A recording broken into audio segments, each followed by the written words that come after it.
Hi, welcome to the market alert for Friday the 12th of May 2017. So yesterday we actually got some volatility.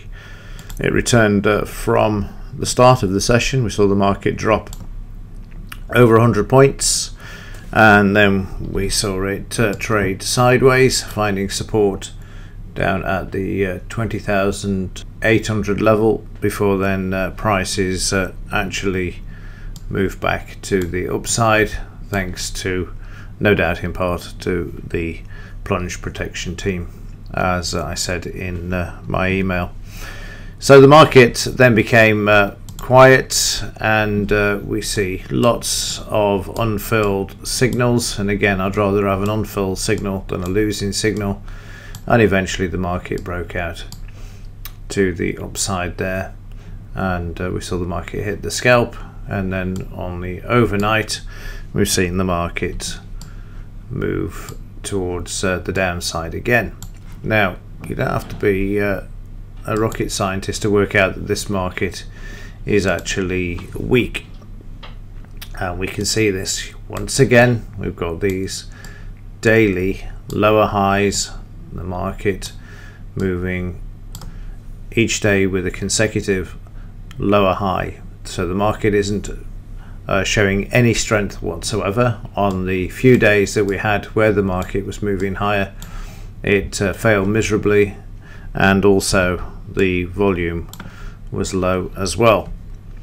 So we have weakness in the background, we have the lows in the volatility, and again we can see that there's a desperation by the Fed or whoever it is to keep bringing this market back. There was a slight increase yesterday in volume to bring the market back up off the lows, and also the 20 bar average there. But watch the 20,888, and also watch this level here as well, because as the market becomes weaker, the 20,845 is also going to be interesting, and along with, of course, this low that we saw yesterday. Now that's going to be a very interesting low as well, because this one is going to be crucial, because this is where the plunge team came in, or they sold more VIX futures into them, VIX short futures, to bring the price back. Let's have a look and see what we've got news-wise today. Let's have a look. 2 o'clock, Evans is speaking. Prelim consumer sentiment at 3 p.m. and Harker speaking. So they're wheeling out a few Fed representatives today to actually try and talk the market up, which will be interesting to see how the market reacts. So we've got some volatility back. That's the good news.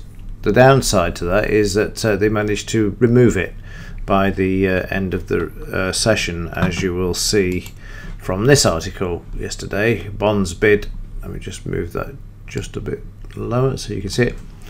So we've got bonds bid, stock skid, but VIX breaks another record. Well, when I looked at the data I couldn't see what they were on about, but what this article is getting at with the so-called another record is, if you scroll all the way down to here, and it's this is the record. It's to do with the number of consecutive days that the VIX hasn't broken the 11% level, which obviously is in between the two here.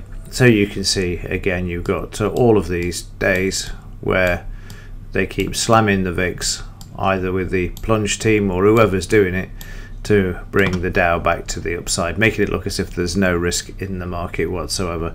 And as I keep saying, and I'm going to continue to say it, when this goes, it will go big, because it's like building up energy, and eventually, as with all of these things, I've seen it before, whether it was in 1998 with long-term capital, 2008 or whatever, once you get into these lows, there's nothing that the government can do to throw money at it to actually stop it, unless they've got complete control of the algorithms now, which they may have, who knows. But other than that, eventually the volatility has to come back. The market has to find its fair value, and if the institutions decide to offload, because they want, well, they're already offloading anyways. We've seen several articles and also the video that I produced with regards to distribution. I still firmly believe that the big boys are getting out of this market, which again is another reason why they keep bringing it back. The Trump voters are getting in, and they're the ones that are going to be slaughtered, literally lambs to the slaughter.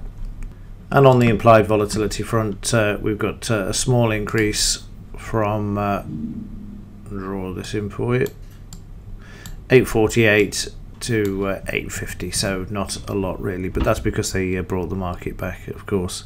But at least it's still starting to move in the right direction at the close of trade yesterday.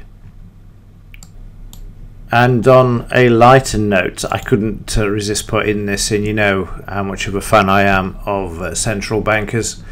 Well, yesterday Draghi was in Holland, and he didn't get the smooth and fawning at the feet greeting that he normally gets when he goes to these places, and he was absolutely slaughtered yesterday. And this is the best comment ever so far for a central banker. You look remarkably calm for someone who issues 2.5 trillion out of thin air, Dutch politician to Draghi. And just to add insult to injury, which I think is fantastic, they even gave him a tulip. And for those of you that are not aware of this, there is a thing called tulip mania. It's when markets are run up on fresh air. It was something that came from, I can't remember which century it was, in Holland, with the growing of the tulips, and the prices were bid up as people outbid each other to try and get hold of the tulips, and eventually the whole Ponzi scheme collapsed, and that's where the expression tulip mania comes from. But yes, it certainly put him in his place yesterday. Apparently, I haven't seen the interview yet, but it's actually here in the article. I will certainly take a look at it. But he got a bit wound up, apparently, as they say they weren't fawning at his feet like most do. But absolutely brilliant. And here's that the punchline, however, belonged to Lambert van Raan, a member of the left-wing Party for the Animals, which is a slightly odd party. Who said, you look remarkably calm for someone who issues 2.5 trillion out of thin air, especially when your chief economist says there is no plan B. And there is no plan B, there is only plan A, that is keep printing. And again, when you look at the figures now of the Eurozone, it's a basket case anyway, so I don't know why people are fretting about Brexit, because when you go and look at the figures, the whole thing is going to fall apart naturally because of the debt situation there and the lack of inflation and so on and so forth. I don't need to go into all of that in this video, but yeah, on a lighter note, very, very funny, and certainly brought a smile to my face. And if any of you who share the same opinion about central bankers, then you'll get a lot of pleasure from seeing his reaction to, one, being asked the question, and two, being handed a symbolic tulip, obviously symbolising that he's just run this market up on fresh air using taxpayers' money. Right, that's it. I will report in if there's anything to report in about. So if we get a bit of volatility at the beginning, then possibly it will disappear going forward for the remainder of the session. But we do have some possibility. We have the potential now for a bit more volatility, let's put it that way. And seeing the winning trades return, 2 winners yesterday, which is good. So it did pick up a bit. Let's just hope that that is the break and the start of things to come going forward. Right, that's it. As ever, thanks for watching. See you in the next.